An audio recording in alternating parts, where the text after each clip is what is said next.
संस्कृत व्याकरण में हमारा समास का टॉपिक चल रहा है, जिसमें पिछले वीडियो में हमने समास के बारे में, उसकी परिभाषा, उसके भेद और एक जो हमारा 10th क्लास के सिलेबस में पहला भेद है अव्ययीभाव समास।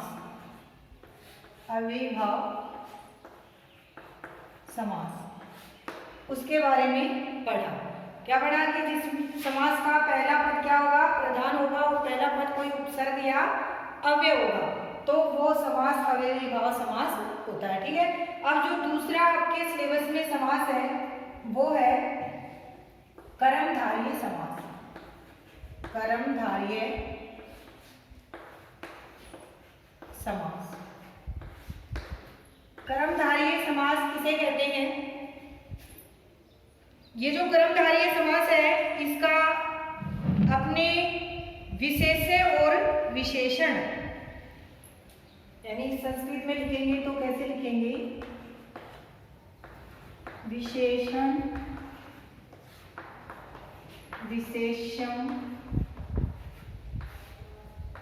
बहुलम,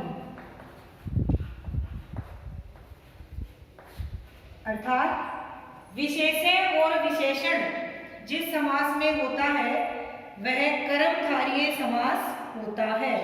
क्या लिखेंगे?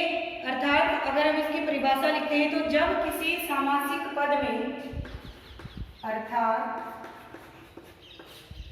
जब किसी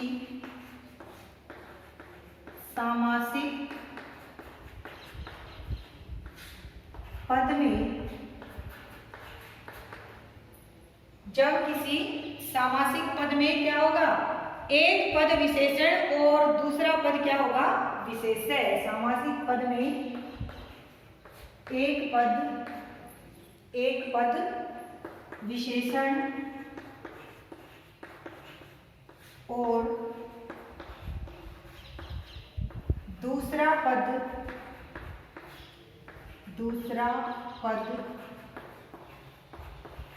विशेष्य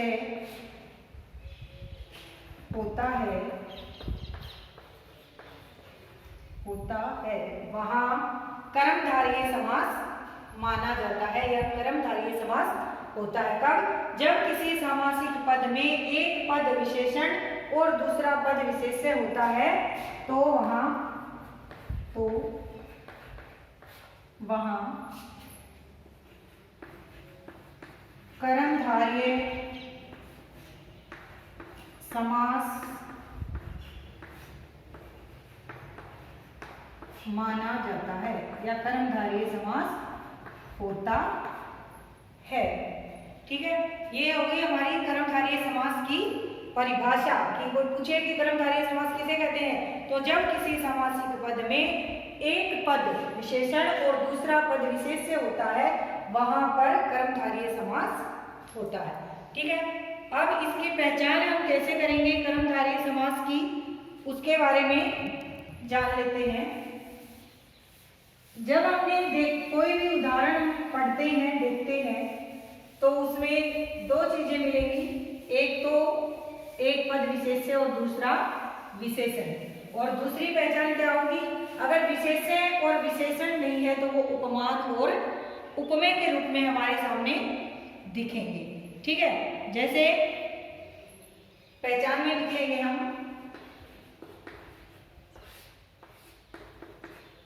एक पहचान क्या होगी कि इस समास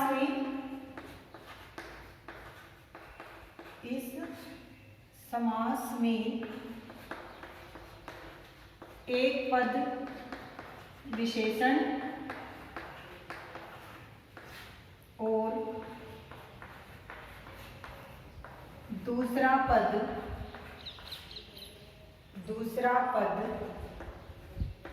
विशेष्य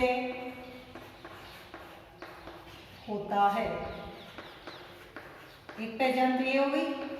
और दूसरी क्या है? अगर विशेष्य और विशेषण नहीं है तो दूसरी क्या होगी हमारे पास? उपमेय और उपमान। दूसरी पहचान क्या होगी? उपमेय और उपमान। दूसरा, इस समास में एक पद उपमेय होगा, उपमेय, और दूसरा पद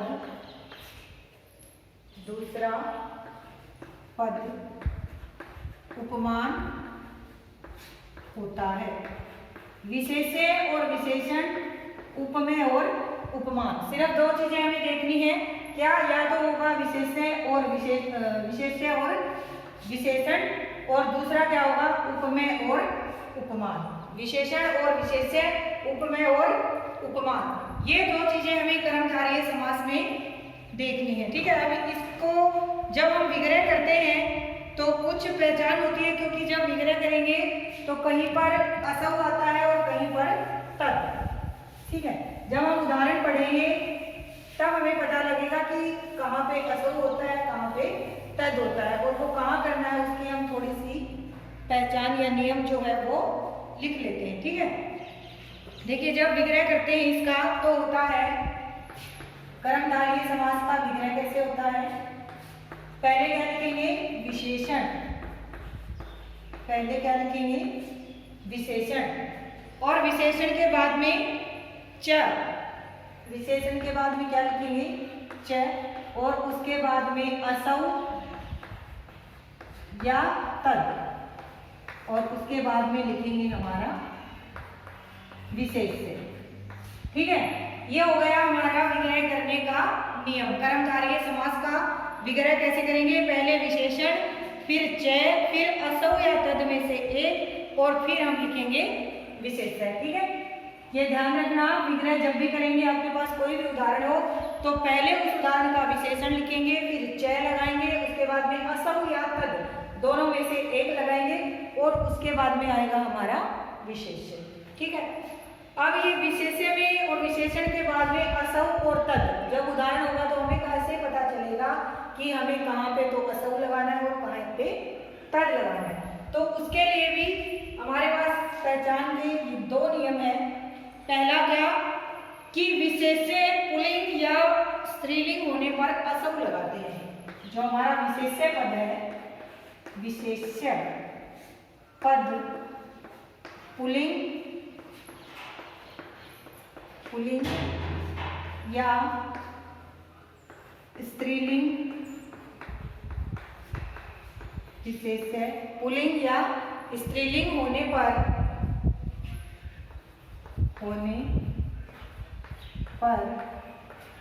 असौ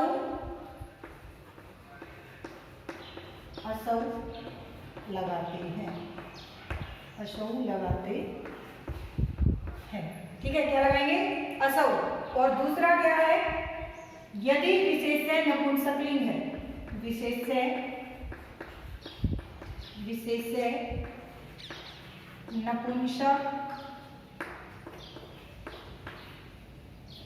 नपुंसक लिंग है तो, यदि विशेष्य नपुंसक लिंग है तो तद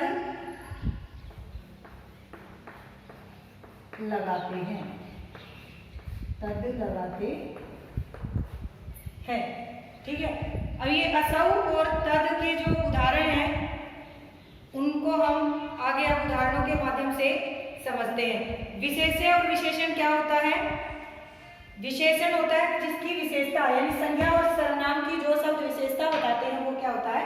विशेषण होते हैं। और विशेष्य जिसकी विशेषता बताई जाती है वो क्या होता है? हमारा विशेष्य होता है। ठीक है, यानी विशेषण तो हो गया संज्ञा सर्वनाम की विशेषता बताने वाले शब्द विशेषण है, और जिसके बारे में विशेषता बताई जा रही है वो हमारा क्या हो गया? विशेष्य हो गया। ठीक, चलिए अब आगे हम इसको कुछ उदाहरणों के माध्यम से समझने की कोशिश करते हैं कि कैसे हमारा कर्मधारय समास बनता है। ठीक है, जैसे कृष्ण सर पर, जैसे कृष्ण सर पर। अब देखिए हमारे पास दो पद हैं, कौन से? कृष्ण और सर पर। कौन से हैं दो पद? एक है कृष्ण और दूसरा क्या है? सर्प। अब इन दोनों पदों में हमें देखना है कि विशेष्य क्या है और विशेषण क्या है। अभी हमने बात की कि जो विशेषता बताते हैं वो शब्द होते हैं क्या? विशेषण। और जिसकी विशेषता बताते हैं वो क्या होते हैं? विशेष्य। अर्थात हमारा जो कृष्ण और सर्प में है, कृष्ण क्या है? विशेषण, काला सांप। काला सांप हिंदी में जब हम इसको बोलते हैं, और ये सांप क्या हो गया? हमारा विशेष्य। यानी सांप की विशेषता क्या है? कि वो काला है। कृष्ण सर्प, सांप क्या है? काला है। तो जो विशेषण है वो है कृष्ण और सर्प है वो है विशेष्य। अब देखिए जो हमने विग्रह का नियम लिखा था वो क्या लिखा था कि पहले हम क्या लिखेंगे? विशेषण शब्द लिखेंगे। क्या लिखेंगे? विशेषण शब्द लिखेंगे। तो विशेषण क्या है हमारा? कृष्ण। तो क्या लिखेंगे? कृष्ण। फिर हमने लिखा था च लगाएंगे, च। फिर हमने लिखा था कि असौ या तद में से कोई एक लगाएंगे। और वो कब लगाएंगे? अगर हमारा विशेष्य पुल्लिंग और स्त्रीलिंग है तो हम क्या लगाएंगे? असौ। क्या लगाएंगे? असौ। और जो सर्प शब्द हमारा है वो क्या है? पुल्लिंग है। क्या है? पुल्लिंग है। तो इसके अकॉर्डिंग हम यहाँ पे क्या लगाएंगे विग्रह में? असौ। क्या लगाएंगे? असौ। और बाद में जो हमारा पद है विशेष्य सर्प। देखिए ये कृष्ण सर्प का विग्रह हो गया। क्या हो गया? कृष्ण च असौ सर्प। कृष्ण च असौ सर्प। ठीक है। कहां पे असौ लगा? क्यों लगा? क्योंकि ये क्या है? हमारा कृष्ण शब्द पुल्लिंग है। क्यों लगा? क्योंकि ये हमारा कृष्ण शब्द पुल्लिंग है। अगर ये विशेष्य पर कोई नपुंसकलिंग होता तो हम वहां पर तद लगाते। बाकी विशेष्य विशेषण और च यथावत रहेगा। ठीक है। चलिए अगला उदाहरण लिखते हैं हम। जैसे नीलोत्पलम। दूसरा उदाहरण है हमारा नीलोत्पलम। नीलोत्पलम, नीला कमल। नीला कमल। अब इसमें देखिए कि विशेषण पद क्या है और विशेष्य पद क्या है। विशेषण है हमारा नील, कि कमल है वो कैसा है? नीला है। तो पहले विशेषण लिखेंगे। क्या लिखेंगे? नीलम। फिर च लगाएंगे और फिर ये पद देखेंगे कि क्या है? ये पुल्लिंग है, स्त्रीलिंग है या नपुंसकलिंग है। तो ये हमारा जो पद है ऊपर ये क्या है? नपुंसकलिंग है। तो यहाँ पे क्या आ जाएगा? तद। क्या आ जाएगा? तद। नीलम च तद उत्पलम। नीलम च तद उत्पलम। समझ में आ रहा है कि कहाँ पे हम तद लगा रहे हैं और कहाँ पे असम लगा रहे हैं। बाकी तो तीनों चीजें सेम की सेम है। जहाँ पे हमारा विशेष्य पुल्लिंग और स्त्रीलिंग है वहां पे हम लगा रहे हैं असम, और जहाँ पे हमारा विशेष्य पद नपुंसकलिंग है वहां पर हम लगा रहे हैं तद। ठीक है। नपुंसकलिंग पद की ये पहचान होती है कि जो पद का अंत होता है अम लास्ट में, इसको हम इससे पहचान कर सकते हैं। ठीक है। 99% जो शब्द होते हैं नपुंसकलिंग उनके लास्ट में अम मिलेगा। अगर आपको ऐसे पहचान नहीं होती है कि ये नपुंसकलिंग है या नहीं है, अगर विग्रह करते हैं तो भी और समस्त पद बनाते हैं तो। और देखिए उदाहरण जैसे पीताम्बरम। अगला उदाहरण है पीताम्बरम। देखिए इसमें भी अम आ रहा है, वही विशेष्य विशेषण च तद और असौ में से एक। तो यहाँ पे क्या आ रहा है? हमारा अम आ रहा है। तो इसका मतलब ये नपुंसकलिंग शब्द है। क्या आ जाएगा? पीतम च तद अंबरम। पीला है जो अंबर वस्त्र। ठीक है। पीतम च तद अंबरम। पीतम च तद अंबरम। और देख लीजिए जैसे महात्मा। महात्मा, महान है जो आत्मा। अब देखिए इसमें महा और आत्मा दो शब्द हैं, विशेष्य और विशेषण। अब आत्मा शब्द हमारा क्या है? पुल्लिंग है। क्या है आत्मा शब्द हमारा? पुल्लिंग, क्योंकि महर्षि पाणिनि ने आत्मा शब्द को पुल्लिंग माना है और पाणिनि द्वारा ही रचित हमारे व्याकरण पे सारा सिस्टम आधारित है। तो इस आत्मा पद को हम क्या मानेंगे? पुल्लिंग मानेंगे। तो क्या होगा इसका विग्रह? महान च असौ महान च असौ आत्मा, महान च असौ आत्मा। और देख लीजिए जैसे श्वेत पत्रम, श्वेत पत्रम, श्वेत पत्रम। ये देखिए पीछे हमारा है, तो ये क्या है हमारा नपुंसक लिंग पद है, और इसका विग्रह करेंगे तो ये क्या होगा, श्वेतम च, श्वेतम च तद पत्रम, श्वेतम च तद पत्रम। देखिए यहाँ पे फिर से हमारा तद आ गया, क्यों, क्योंकि ये नपुंसकलिंग शब्द है। ठीक है, और देख लीजिए उदाहरण जैसे कृष्ण सारंग, कृष्ण सारंग, कृष्ण सारंग। कृष्ण च, कृष्ण च असौ, क्योंकि ये क्या है पुल्लिंग शब्द है। कृष्ण च असौ सारंग, कृष्ण च असौ सारंग। इस प्रकार से कर्मधारय समास के कितने भी भेद हो आप उनको आसानी से कर सकते हैं। ठीक है, जहाँ पे हम उपमेय और उपमान की बात करते हैं, उपमेय और उपमान ये तो हो गए हमारे विशेष्य और विशेषण के उदाहरण। ठीक है, उसके बाद में हम बात करते हैं उपमेय और उपमान के उदाहरणों में हमें विग्रह किस प्रकार से करना है। ठीक, जैसे उपमेय और उपमान में देखिए नयन कमलम, नयन कमलम, इसका विग्रह कैसे करेंगे, इसका थोड़ा सा विशेष्य और विशेषण से अलग होगा। उपमेय और उपमान में विग्रह के साथ ईव शब्द का प्रयोग किया जाता है, जैसे नयने कमलम ईव, नयने कमलम ईव। ठीक है, ये आप ध्यान रखना, नयने कमलम ईव, यानी उपमेय और उपमान जहां पर होंगे वहां पे हम उपमेय और उपमान के साथ ईव शब्द लगाएंगे कि नयन है कमल के समान, मुखारविंदम, मुखारविंदम। और उदाहरण देखिए इसका, मुखारविंदम, मुखारविंदम, इसका विग्रह क्या होगा, क्या होगा, मुख अरविंदम ईव, क्या होगा, मुख अरविंदम ईव, मुख अरविंदम ईव। मुख है अरविंद के समान जिसका, चरण कमलम, चरण कमलम, चरणे कमलम,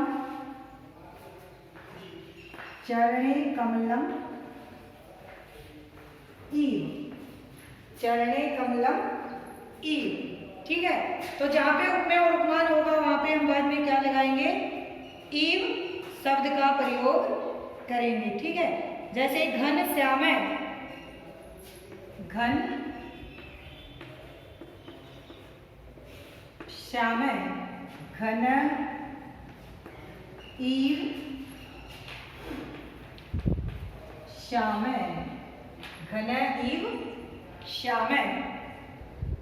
ये आप चाहे नीचे एक लाइन बना के लिख लीजिए कि उपमेय और उपमान जहाँ पे उदाहरण में होता है वहां पर ईव शब्द का प्रयोग कर दिया जाता है। ठीक है, लिख लीजिए नीचे, नोट बना के लिख लीजिए, जहां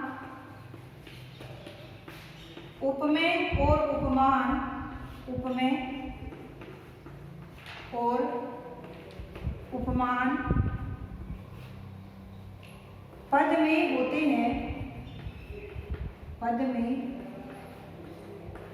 होते हैं, वहां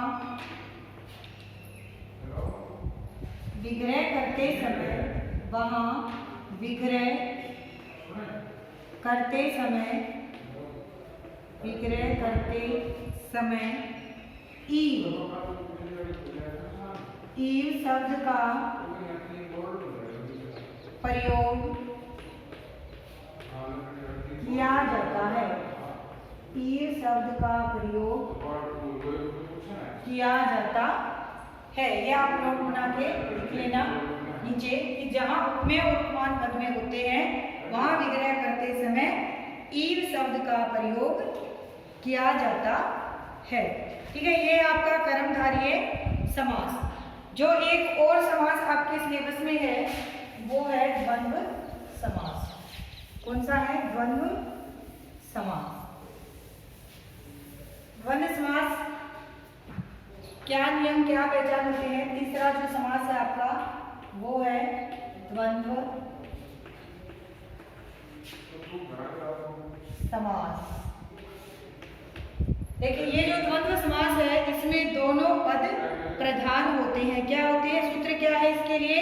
उभय पदार्थ प्रधानो द्वंद्व। उभय पदार्थ प्रधानो द्वंद्व। ये हमारा संस्कृत व्याकरण में इसके लिए सूत्र है। क्या? उभय पदार्थ प्रधानो द्वंद्व, यानी द्वंद्व समास में दोनों पद क्या होते हैं? प्रधान होते हैं। ठीक है, अर्थात करके लिख लीजिए। अर्थात जिस किसी सामासिक पद में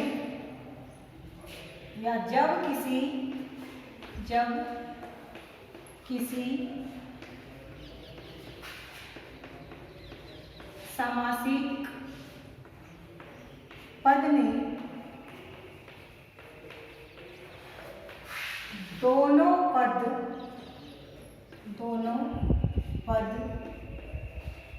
प्रधान होते हैं।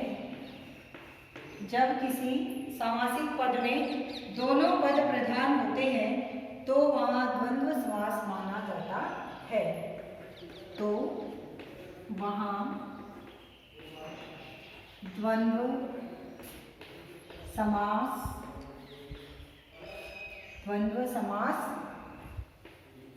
माना जाता है।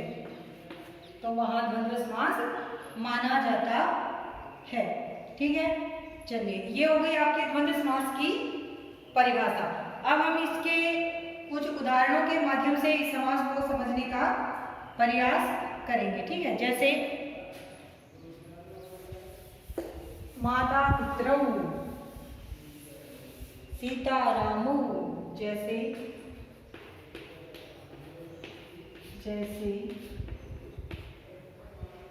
माता पितरौ, या इस समस्त पद के लिए कई बार अकेला ये शब्द भी आ जाता है पितरौ, तो उसका भी हम यही अर्थ मानते हैं कि इसमें दोनों हैं। कौन? माता और पिता। तो इसका विग्रह कैसे होगा? माता च पिता च। कैसे होगा विग्रह? माता च पिता च। और देख लीजिए जैसे सीता रामौ, क्या होगा? सीता च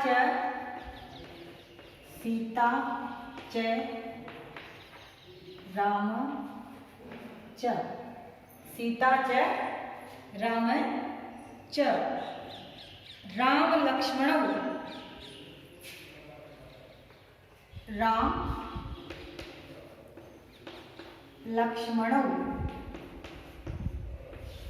रामः च लक्ष्मणः च। राम और लक्ष्मण। द्वंद्व समास में सिर्फ आपको ये देखना है कि दोनों पदों का जोड़ा मिलेगा आपको, दोनों पद प्रधान मिलेंगे, दोनों का समान महत्व होगा, वहां पर क्या होगा? द्वंद्व समास होगा। ठीक है, और मोटे तौर पर एक बात अगर आप याद रखना चाहें तो यहाँ पे द्वितीय विभक्ति द्विवचन में औ की मात्रा आपको मिलेगी। जैसे माता पितरौ या सीता रामौ, राम लक्ष्मणौ, लव कुशौ, लव कुशव। हर उदाहरण में देखना आपको ये मिलेगा, अगर 3 का जोड़ा उन्होंने दिया है तो आपको थोड़ा सा अलग पद मिलेगा, नहीं तो सभी पदों में यही मिलेगा। इसका कैसे करेंगे विग्रह? लव च कुश च, लव च कुश च, लव और कुश दोनों का अपना अपना बराबर महत्व है। एक जोड़े के रूप में हम प्रयोग करते हैं लव कुश। माता पिता सीता राम, राम लक्ष्मण। जोड़ा जिस समास में मिलेगा वहां पे क्या होगा? हमेशा द्वंद्व समास माना जाता है। जैसे लाभा लाभव, लाभा लाभव, क्या होगा? लाभज लाभज अलाभज, लाभज अलाभज। देखिए जहाँ पे प्रथमा विभक्ति में हम विसर्ग लगाते हैं वहां पे इसको ऐसे भी कर सकते हैं। अगर एक साथ जोड़ के हम लिखते हैं तो इसको लिखेंगे लाभश्च जोड़ के, क्योंकि विसर्ग को सचुत्व संधि होकर क्या हो गई? तालव्य से हो गया। और यहाँ पे क्या हो जाएगा? अलाभश्च, अलाभश्च। अगर हम जोड़कर लिखते हैं तो हम इस प्रकार से भी इनका विग्रह कर सकते हैं, और अगर अलग अलग लिखते हैं तो इनको क्या लिखेंगे? विसर्ग के साथ लिखेंगे। ठीक है, इस प्रकार से आपका जो आपके 10th क्लास में समास है, आपके सिलेबस में जो है वो तीनों समास आपको करवा दिए। बाकी जो 3 बचे हैं वो अगले वीडियो में पढ़ेंगे। तब तक के लिए जय हिंद, जय भारत।